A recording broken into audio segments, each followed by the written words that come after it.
Maybe you know. Science meets the questions you never thought to ask.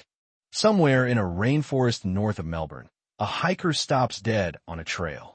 She hears a chainsaw, then a camera shutter, then a baby crying, then a kookaburra, then another chainsaw, but at a slightly different pitch. There is no one in the forest. There is no machinery. There is no baby. There is one bird, standing on a mound of dirt the size of a dinner table, with its tail fanned out like a silver harp, and it is doing all of it. The bird is called a superb lyrebird, Menura novahollandii, and it lives in the wet forests along the eastern edge of Australia.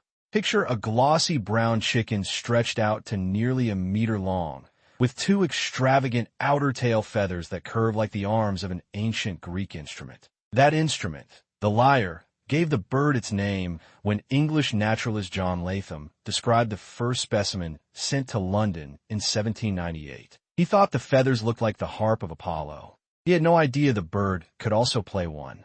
For most of the 1800s, lyrebirds were treated as curiosities. Hunters shot them for their tail feathers. Trophies decorated parlors in Sydney and Melbourne. The locals knew the bird could sing strange songs, but no European naturalist took the claim seriously. After all, mimicry is something parrots do. Parrots have heavy beaks, thick tongues, complicated vocal anatomy. The lyrebird is a passerine, a perching songbird, related to robins and wrens. It shouldn't be able to do what it does.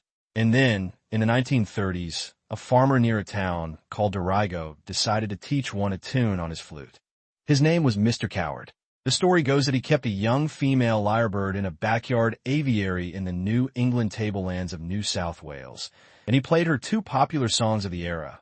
One was the Keel Row, a Scottish folk tune, the other a flute exercise from a beginner's book. When the bird grew up, Coward eventually let her go. She vanished into the forest. Decades later, ornithologists Norman Robinson and Sidney Curtis began recording wild lyrebirds in the same range. What they heard made them stop their tape machines mid-roll. Male lyrebirds, birds that had never met Mr. Coward, born long after he had died, were singing the Keel Row, in tune, with ornamentation, passed down father to son through 5 or 6 generations of birds, all the way out into the bush. A cultural artifact traveling through a species. There was no chainsaw yet. No kameraschatter. Those would come decades later, when forests filled with humans.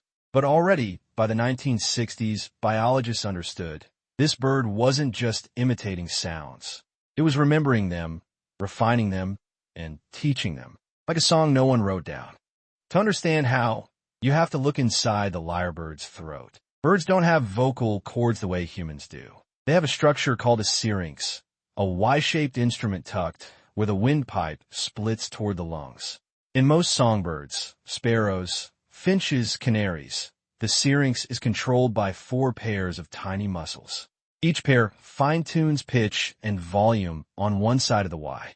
With 4 pairs, a bird can technically sing 2 notes at once, a left side note and a right side note. Here's the counterintuitive part. The lyrebird has only 3 pairs of syrinx muscles, 1 fewer than a backyard sparrow. Anatomically, it should be simpler. By every measure of vocal hardware, a finch ought to outperform it, and yet a finch sings a finch song. A lyrebird sings the entire forest. The trick isn't in the muscle count. It's in the control, how precisely each muscle can move, how independently the 2 sides of the Y can work, and how much of the bird's brain is devoted to listening. A lyrebird is, in essence, a very large pair of ears with a slightly fewer muscled instrument attached to a very, very good memory. In 1969, a film crew from the BBC walked into Adelaide Zoo with a microphone. They were filming a documentary about Australian wildlife. In a small enclosure stood a 30-year-old male lyrebird named Chook. The keeper warned them. Chook had been raised near the zoo's construction yard. As the camera rolled, Chook tilted his head, opened his beak, and produced the perfect sound of a hammer striking a nail, then a circular saw cutting wood, then a workman's whistle. He had spent his entire adult life listening to a building site, and he was singing it back to them, in order like a recording. But the strangest part wasn't what Chook sang. It was what wild lyrebirds were starting to sing. Field researchers in the 1980s and 1990s reported birds mimicking car alarms, kameraschativs, mobile phone ringtones, The opening notes of a Nokia. As Australian forests shrank and humans pushed deeper into the bush, lyrebirds were absorbing the soundtrack of civilization and weaving it into their courtship songs. Each generation of birds carries the noise of its century. A 1900s lyrebird would have sung whips, axes, and bullock carts. A 2020s lyrebird sings chainsaws, and almost no one is writing it down. In 2018, a behavioral ecologist named Anastasia Dalziel, working between the Australian National University and Cornell's Lab of Ornithology, set up audio recorders across 14 sites in the forest of New South Wales. Over 3 breeding seasons, her team logged more than 600 hours of male lyrebird song. They found that during peak display, the average male spends roughly 80% of his vocal time mimicking other species. 20 different bird calls, often delivered in the same exact order, like tracks on an album. He doesn't shuffle. He has a set list, and the set list is locally distinctive. A lyrebird in Sherbrooke Forest sings a different sequence than a lyrebird 200 kilometers north in Royal National Park. Dialects, almost like accents.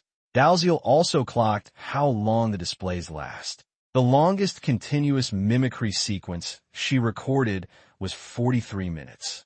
43 minutes of changing voices with no repeats. A male will do this every day, sometimes for hours, through the cold months of June and July. Standing on a mound, he is scratched into the forest floor. He sings, he dances, he fans his tail. And then, sometimes he lies. In a follow-up study published in 2021, Dalziel discovered something no one had described before. When a male lyrebird is mating, at the precise moment when copulation is taking place, he produces a very particular sound. He mimics a mob of alarmed honey-eaters, mixed with the sharp call of a gray shrike thrush. To any other animal in the forest, that combination means one thing. A hawk is overhead. A predator is striking. Run. Hide. Now. But there is no hawk. The male is making it up. The leading hypothesis is that he is tricking the female. If she believes a predator is closing in, she freezes. She stays still under his weight, just long enough for him to finish. It is, in the most literal sense, a sexual lie. A song designed not to seduce, but to deceive. And the females have apparently begun to mimic back. Field recordings show wild female lyrebirds also using alarm call mimicry, sometimes to chase intruders from a nest, sometimes during disputes with other females. The Earth's greatest impressionist isn't only male. It isn't only beautiful. It's a creature using sound the way humans use words. To manipulate. In the summer of 2019 and 2020, fires swept through southeastern Australia. The Black Summer, they called it. By the time the smoke cleared, an area larger than England had burned. Ecologists estimate roughly 40% of the superb lyrebird's habitat was destroyed or degraded. And here's what almost nobody outside Australia realized. Lyrebirds aren't just performers.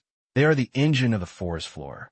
A single bird, with those long curved claws, rakes through leaf litter for food, insects, worms, fungi. Studies in Sherbrooke Forest measured how much soil they move. The answer, per hectare per year, came out to roughly 155 tons. They are bulldozers in feathers. They aerate the soil. They control insect populations. They bury fungal spores. Without them, the structure of the rainforest itself begins to change. So when a forest loses its lyrebirds, it doesn't only lose its singer, it loses its gardener. And right now, in those scorched patches of Victoria and New South Wales, ecologists are listening, driving slowly with windows down, microphones running, trying to find out which songs survived, which dialects came back, which generations of cultural memory burned with the trees. That hiker in the Victorian rainforest, the one who heard the chainsaw, the camera shutter, the baby crying, she was hearing something older than any of those sounds. She was hearing a 15-million-year-old recording device running on muscle and memory that had survived continents drifting apart, ice ages, dingoes, foxes, hunters, and a fire that took half its world. The bird on the mound was not imitating. It was remembering. Every chainsaw it sang was a piece of its century. Every keel row tune passed down from a farmer's flute was a fragment of someone else's life, preserved in a creature with 3 pairs of muscles in its throat. The Earth's greatest impressionist isn't a parrot. It isn't a mockingbird. It's a brown chicken with a silver tail, standing alone in a wet forest, singing the world back to us. And it is listening for what we sing next. If you stay to the end of this one, there's a creature you should meet next. It can't sing, but it can rewrite its own biology in 3 days. It shrinks its brain when food runs out, regrows it when winter ends, and survives being frozen solid for months. Tap the next video to meet the wood frog.